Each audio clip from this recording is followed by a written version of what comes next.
নির্বাচন ঠিক যে সময়ে বলা হয়েছে ঠিক সে সময়ে হবে এবং আপনারা দেখবেন যে খুব সুন্দর পরিবেশে পিসফুল একটা নির্বাচন হবে এবং বাংলাদেশের ইতিহাসে one of the best election হবে। প্রফেসর ইউনূস এটা বারবার বলছেন, আমরা আবারও বলি নির্বাচন নিয়ে কোনো ধরনের কোনো অনিশ্চয়তা নাই। নির্বাচন ভালো হবে, নির্বাচনের জন্য যে পরিবেশ সেটা ঠিক করা হবে এবং লেভেল প্লেইং ফিল্ড থাকবে সবার জন্য।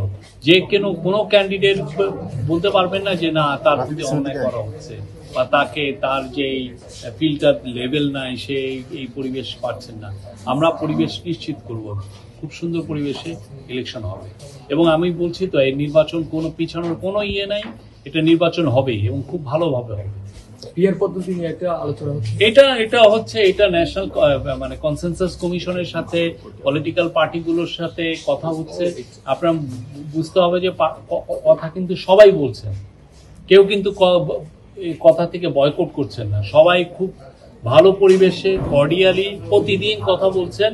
অন্যান্য অনেক দেশে এই সমস্ত কথা 2, 3, 4 বছর লেগে যায়, সেখানে আমাদের পার্টিগুলো যেই ধরনের সিনসিয়ারিটি শো করছেন, যার ফলে দেখেন খুব দ্রুত অনেক বিষয়ে ঐক্যমত্য পৌঁছানো হচ্ছে। মোট হচ্ছে আমরা দেখেছি হচ্ছে 8টা বিষয়ে অলরেডি কনসেনসাস এসেছে, 7টা বিষয়ে কথাবার্তা হচ্ছে, আর 3টা বিষয়ে এখনো সেরকম কথা হয়নি। বাট আমরা মনে করি প্রত্যেকটা বিষয়েই খুব ভালো একটা কংক্রিট রেজাল্ট আসবে এবং এর পরে যেটা আছে আমরা আশা করবো যে জুলাই সনদটাও সবাই সাইন করবে। করার পরে আমরা সবাই নির্বাচনের পরিবেশে ঢুকবো।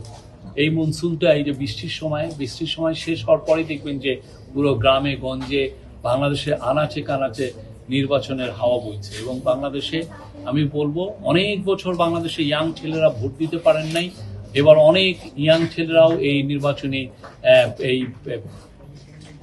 নির্বাচনের ব্যাপারে তারা যথেষ্ট ইন্টারেস্টেড থাকবে।